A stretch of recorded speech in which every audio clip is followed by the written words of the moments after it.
Assim, a gente tem que começar com uma... Essa é uma pergunta muito legal.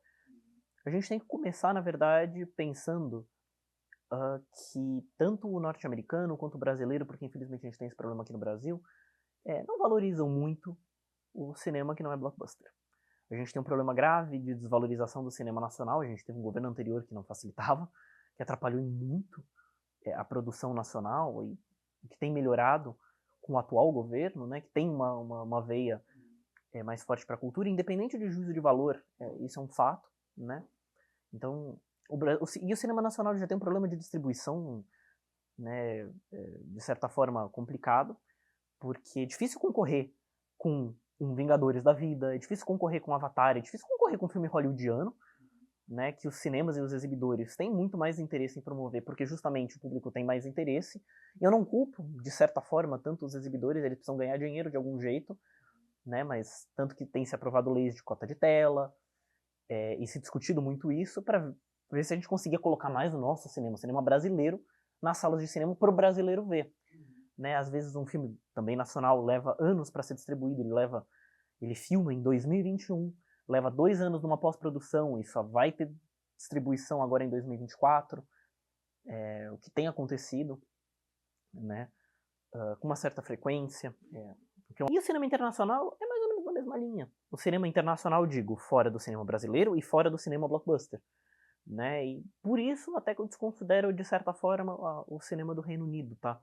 Que acaba tendo alguma coisa com um cinema norte-americano, pelo menos eu sempre considero assim. Então, às vezes tem muita coprodução britânica e norte-americana, enfim, a gente...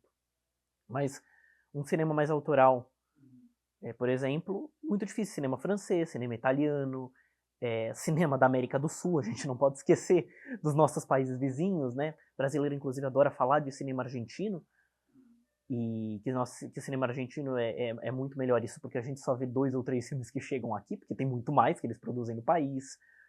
Mas enfim, então a gente já tem uma dificuldade de assistir filmes que não são hollywoodianos nos cinemas. O streaming veio para ajudar. A Netflix está aí para provar que o brasileiro tem interesse em cinema estrangeiro em alguns tipos de filme. Thriller, ação, acaba sempre fazendo algum tipo de...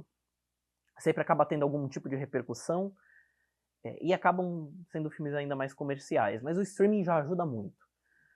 Mas aí você pega, por exemplo, um filme que nem Zona de Interesse, que eu concordo, é bem mais complexo, é um filme bem mais difícil, é difícil para qualquer um, para qualquer lugar. Eu acho difícil de você conseguir emplacar esse filme para um grande público.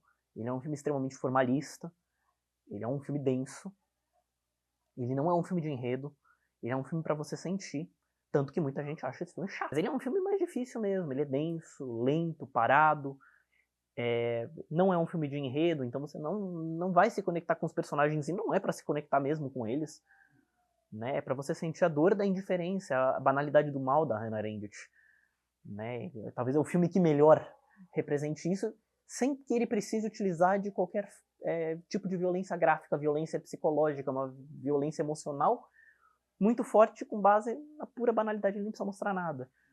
E aí você pega, por exemplo, A Sociedade da Neve, que ele é um filme, apesar de uma produção espanhola, ele é uma produção espanhola, é bom frisar isso, apesar dele passar no Chile, ele representou a Espanha no Oscar, né? Ele é um filme com bastante orçamento, ele é um filme, é um thriller de sobrevivência, uma coisa que vende muito na Netflix. Existe também esse apelo pela história de sobrevivência, né, pela superação de uma dificuldade.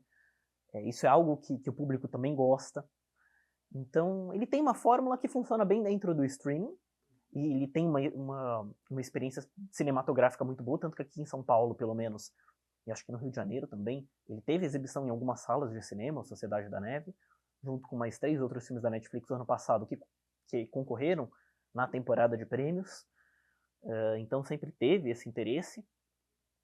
E eu acho que é mais justamente pelo estilo de filme que o público gosta. Ele tem um pouco de ação, ele tem um suspense. O Zona de Interesse já não tem isso.